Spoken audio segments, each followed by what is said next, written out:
Vous êtes un restaurateur, une collectivité ou une association ? Promocash Saint-Dizier vous accompagne au quotidien. L'équipe vous accueille du lundi au samedi à Bettencourt-la-Ferrée pour vos besoins en produits frais, épicerie et matériel professionnel. Services personnalisés, livraison et offres promotionnelles sont disponibles toute l'année. Promocash, grandir ensemble. À Saint-Dizier et en Haute-Marne, nos conseillers immobiliers La Forêt vous accompagnent dans vos projets de vie.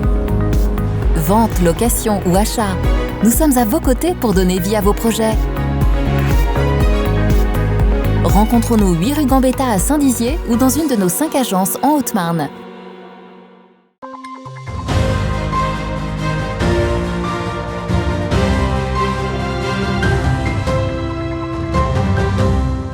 Bonsoir à tous, je vous souhaite la bienvenue dans votre 15 minutes info de ce dimanche 30 janvier. Voici les titres. Malgré sa longue phase de travaux, le musée barrois continue de préserver son lien avec le public avec de nombreuses animations à Bar-le-Duc et sur internet. Le Haut-Marnais Sébastien Leclerc, alias Bicky Humour, se lance dans la vidéo. Il a réalisé un court-métrage dans le cadre de sa participation au Nikon Film Festival. Sport mixte ou séparation homme-femme, la parité dans le sport est un sujet qui fait débat. Nous verrons si elle est respectée sur notre territoire à la fin de cette édition. Et voilà pour ces titres de l'actualité. Je vous le disais donc, depuis l'année dernière, le musée barrois est en travaux et sera fermé pour une durée minimale de 5 ans. En attendant, le musée compte continuer de faire vivre son activité et conserve le lien avec ses visiteurs. Expositions, ateliers ou encore conférences, le musée barrois innove et s'exporte hors de ses murs ainsi que sur les réseaux sociaux. Un reportage de Lina Tran. Comment entretenir une relation quand on ne peut plus se voir ? C'est la problématique que vit le musée barrois depuis sa fermeture pour travaux en mai 2021. Pour conserver le lien avec le public, le musée multiplie sa présence dans le territoire. On met en place ce qu'on appelle dans le jargon des musées le hors les murs.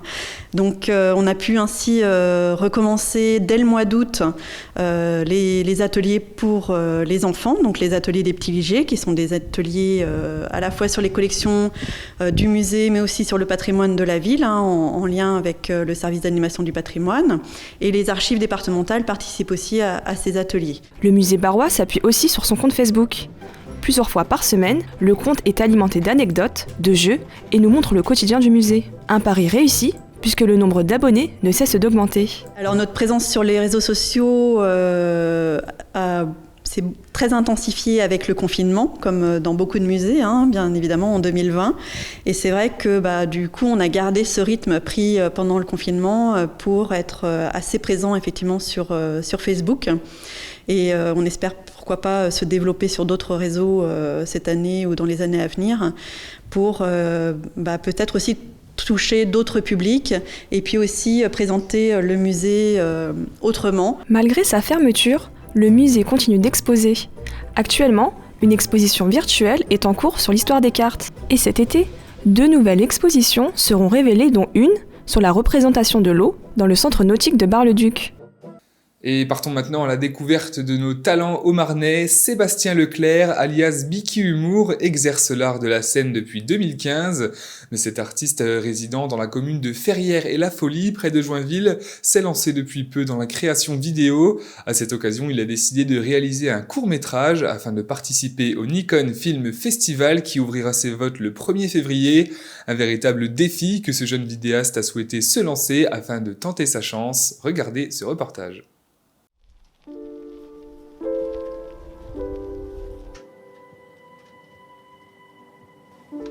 Après s'être projeté sur le devant de la scène en 2015, Sébastien Leclerc, alias Bicky Humour, se lance désormais dans la vidéo.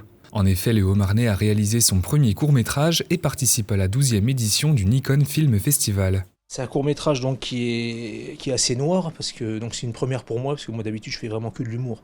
Donc j'ai voulu me lancer un défi. Donc le titre c'est « Tu ne m'aimes plus ». Le synopsis, c'est un homme qui est devenu alcoolique. Il est rongé par donc la culpabilité de la mort de sa femme et de sa fille 7 ans auparavant. Et du coup, le soir, en fait, il fait un déni, il entend sa femme pleurer et il croit qu'elle est toujours là. Et à ce moment-là, il se réveille, parce que c'est sur le thème du rêve, donc il se réveille. Et puis après, niveau de la fin, il y a un petit... Voilà. Comme chaque année, le Nikon Film Festival encourage la création et laisse sa chance à tous les vidéastes, débutants comme confirmés, afin de favoriser l'émergence de nouveaux talents. Cette année, le thème donné est le rêve et les participants doivent réaliser un court-métrage d'environ 2 minutes et 20 secondes sans contraintes techniques ni artistiques. Un véritable challenge pour Sébastien qui l'a relevé haut la main en une quinzaine de jours avec sa femme et son fils au tournage et au montage. C'est une première niveau logiciel, niveau éclairage, niveau tout ça, même niveau stabilisateur. C'est la première fois qu'on sait ça, qu'on a tourné avec ça. Donc c'est déjà bien, mais on fera mieux la prochaine fois. Mais j'aime ça. Moi, c'est une bonne expérience. Ouais, j'adore ça. Moi, c'est beaucoup l'interprétation que j'aime. C'est ça que même dans l'humour, tout ça. Moi, j'adore l'interprétation. Donc là, niveau interprétation, honnêtement, je suis content.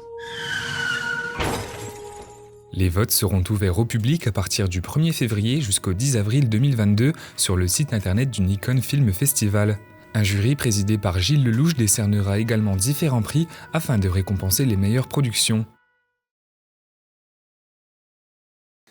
Et passons tout de suite à notre chiffre du jour qui est de 2 288 000 €. Il s'agit du coût total des travaux de réhabilitation de la halle à Vitry-le-François, comprenait entre autres le renforcement de la structure, la réfection des sols ou encore la mise en place de l'éclairage et de la signalétique.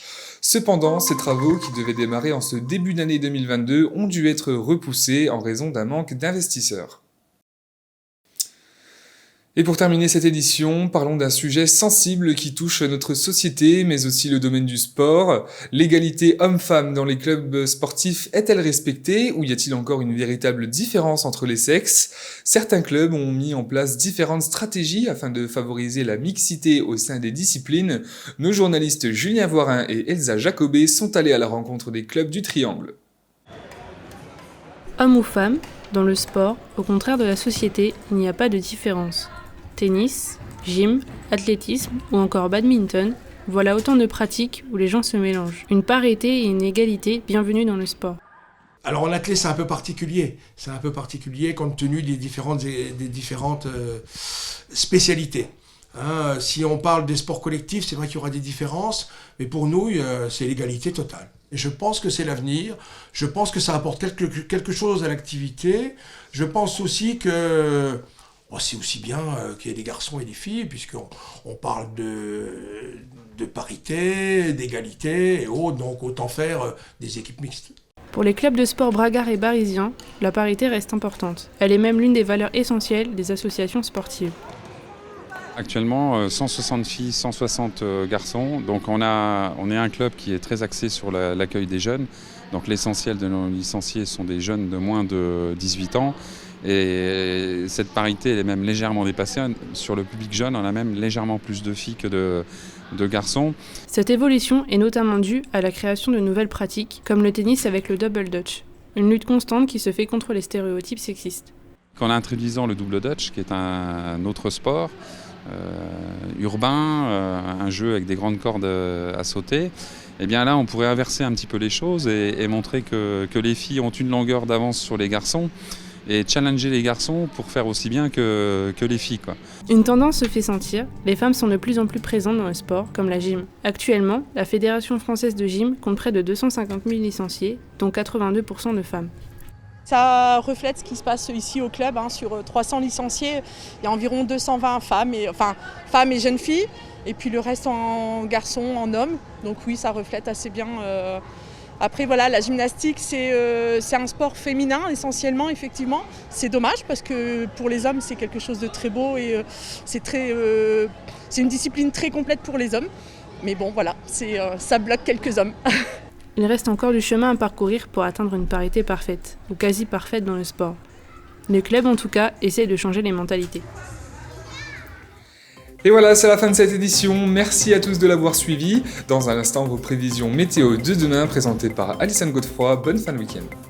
Toute l'actualité qui vous concerne, à voir et à revoir dès maintenant sur puissancetélévision.fr et sur notre application mobile.